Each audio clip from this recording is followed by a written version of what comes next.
Սահմանադրական դատարանը այսօր սկսեց քննել ազգային ժողովի ընտրությունների արդյունքները վիճարկող քաղաքական 7 ուժերի դիմումները։ Նիստին առավոտից հետևում է իմ գործընկեր Աստղիկ Բեդևյան, այժմ ուղիղ կապ հաստատենք նրա հետ։ Ողջույն Աստղիկ, այսօր դու ողջ օրը դատարանում հետևել ես իրադարձություններին եւ ինչ քննարկումներ են եղել մինչ այժմ, ամփոփիր խնդրում եմ։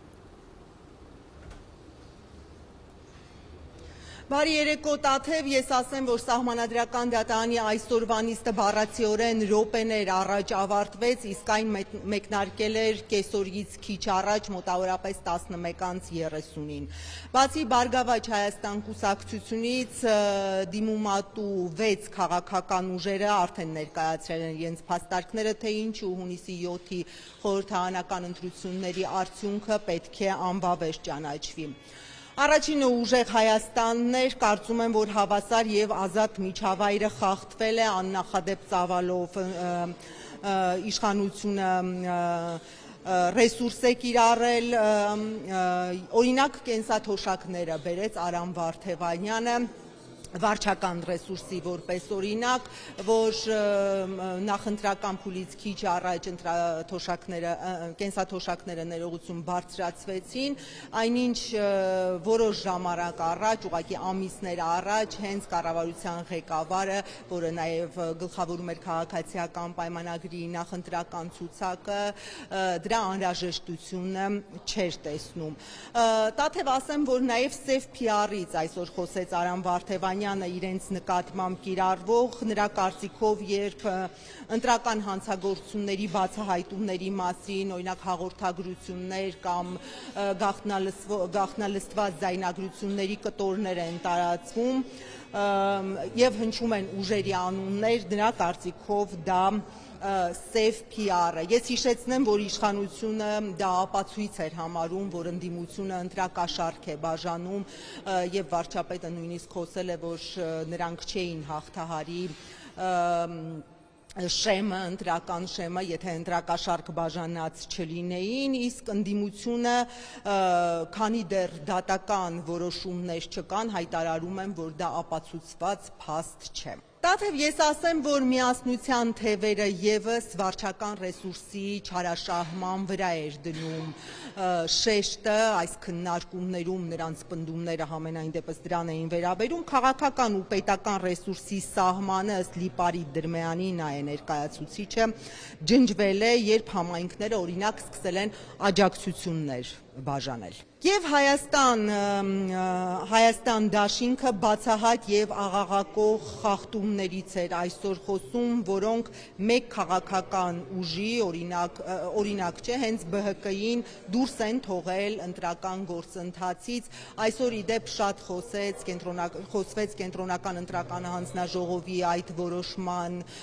մասին, որը 3 ընտրատեղամասերում ընտրության արդյունքները չեղարկելու որոշում կայացրեց, բայց նոր քվեարկության որոշում չկայացվեց, որի արդյունքում էլ ԲՀԿ-ն դուրս մնաց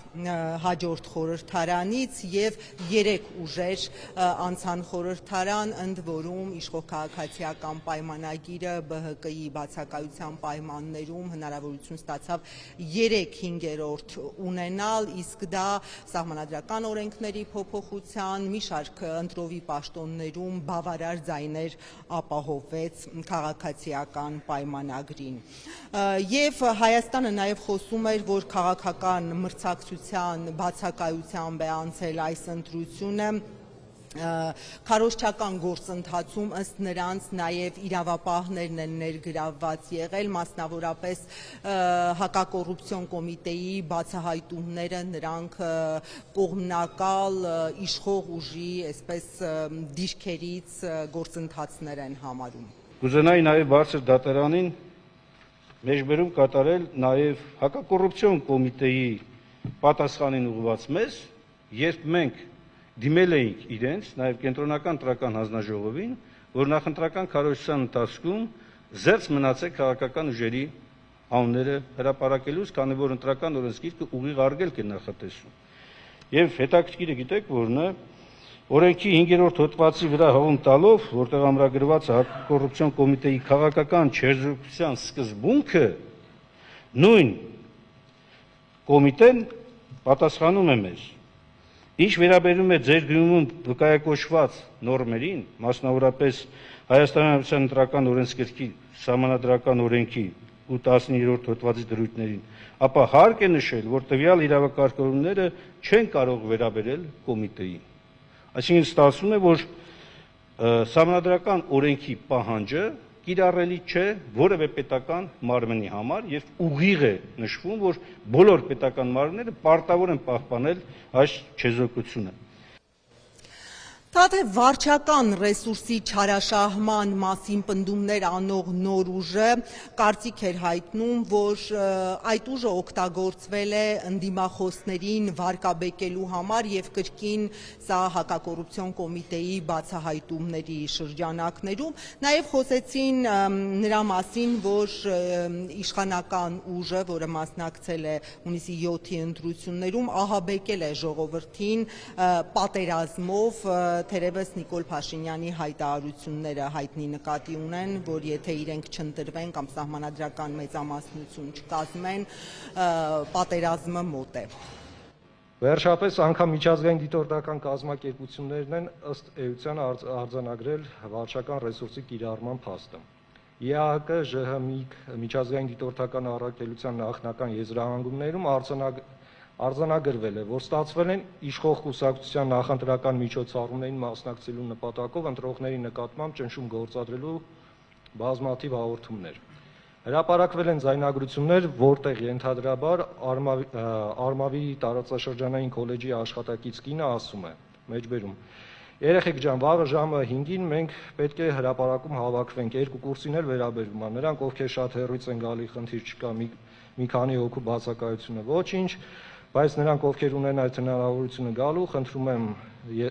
եմ, ես էլ եմ գալում, ինձ հանձնարարել են, որ ես ասեմ, որ ես ձեզ եմ հանձնարարում, երեխեք։ Վարչական ռեսուրսի օգտագործումը ընդդիմադիրներին վարկաբեկելու համատեքստում։ Թաթև ասեմ, որ երկու ուժեր, ԴՕԿ-ը եւ Հանուն Հանրապետությանը միակն էին, որ ընտրակաշառքներին այլ դիտանկյունից մոտեցան, օրինակ ԴՕԿ կուսակցության ներկայացուցիչը վարչական ռեսուրսի ենթադրյալ խոսեց վարչական ռեսուրսի չարաշահումներից, բայց եւ ենթադրյալ իրավախախտումները ըստ նրանց ազդել են ընտրությունների արդյունքների վրա, որոնք ես հիշեցնեմ անվավեր ճանաչելու պահանջ են նրանք ներկայացրել։ Վարչական ռեսուրսի համակարգային կիրառումը ընտրական գործընթացի ընթացքում իշխանության ներկայացուցիչների կողմից իրականացված թաքնված նախընտրական քարոզչությունը մինչ քարոզչության սկսվելը, ընտրողների կամքի ձևավորման վրա սոցիալ-տնտեսական միջոցների ազդեցությունը պետական միջոցների հաշվին, քաղաքական նպատակներով իրավապահ համակարգի օգտագործում եւ հանրության շրջանում վախի, սպառնալիքի, ճնշումների գործադրում, Կենտրոնական ընտրական հանձնաժողովի կողմից ընտրության գործընթացների նկատմամբ ոչ պատշաճ վերահսկողության իրականացում, քվեարկության անվավեր ճանաչված ընտրատեղամասերի եւ անճշտությունները իրենց հետևանքն են թողել այս ընտրությունների վրա եւ ընտրական գործընթացում արձանագրված կոռուպցիոն իրավախախտումների համապետական վիճակագրական պատկերը եւ դրանց համակարգային դրսեւորումները սույն ընտրությունների արդյունքների վրա։ Թաթև ենթադրյալ ընտրակաշառքի թեման կարմիր թելով անցնում էր Հանուն Հանրապետության ներկայացուցչի փաստարկներում, թե քանի դատավճիռ կա, դա չէ ճիշտ հարցը կամ կարևոր հարցը ըստ ներկայացուցչի, այլ այդ տվյալները արդյոք բավարար են ընտրությունների գործընթացը աղավաղելու եւ մեծ ազդեցություն ունենալու այդ գործընթացի վրա։ Դրա համար արդյոք բավարար են, թե ոչ, նա այս հարցն էր բարձրացնում։ Ես հիշեցնեմ ընդդիմության հիմնական հակափաստարկն է, որ դատավճիռներ չկան, իսկ Հանուն Հանրապետության ներկայացուցիչը այլ դիտանկյունից էր նայում հակակոռուպցիոնի այդ բացահայտումներին։ Դիմումը խնդրում է սահմանադրական դատարանին իրականացնել իր սահմանադրական առաքելություն։ Գնահատել, թե պաշտոնական տվյալների ամբողջությունը արդյոք վկայում է ընտրական գործընթացի այնպիսի համակարգային կառավարման մասին, որի պայմաններում հնարավոր չէ արժանահատորեն ազդել ժողովրդի իրական կամքը։ Ներկայացված տվյալների ամբողջությունը վկայում է կազմակերպված բնույթի խախտումների, զանգվածային բնույթի խախտումների, կրկնվող մեխանիզմների, փոխկապակցված դերակատարների, եւ ընտրողների կամքի ձևավորման վրա համակարգային ապօրինի ազդեցության մեխանիզմների մասին։ Տաթև ես ասեմ, որ քաղաքական մեկ ուժ է մնացել, որ ներկայացնի իր դիմումի փաստարկները եւ դա Բարգավաճ Հայաստան կուսակցությունն է։ Վաղը ժամը 11-ին, չնայած ոչ աշխատանքային օրվան նիստը Սահմանադրական դատարանում կշարունակվի։ Ես նաեւ նշեմ, որ քիչ առաջ, երբ ավարտվում էր եւ մի քանի կուսակցություններ, իսկ ճիշտ թիվը 6 կուսակցություններ կամ ուժեր ներողություն, արդեն ներկայացրել էին իրենց փաստարկները, որտեղ բավականին շատ քննադատություն կար իշխող քաղաքացիական պայմանագրի հասցեին, իսկ իշխող քաղաքացիական պայմանագրի ներկայացուցիչները ողջ օրը դատական նիստերի դահլիճում էին, նրանք որպես երրորդ կողմ են ներգրաված։ Ես մոտեցա, խնդրեցի տիկին Արուսյակ Ջուլհակյանին, падգամավոր տիկին Ջուլհակյանին արձագանքել, նրանց հակափաստարկները փորձեցի լսել եւ տիկին Ջուլհակյանը շտապում էր թերևս եւ ասաց, որ իրենք էլ հնարավորություն ունենալու են հայտարարություններ անել, նիստերի դահլիճում խոսքով հանդես գալ եւ այդ ժամանակ կներկայացնեն իրենց հակափաստարկները։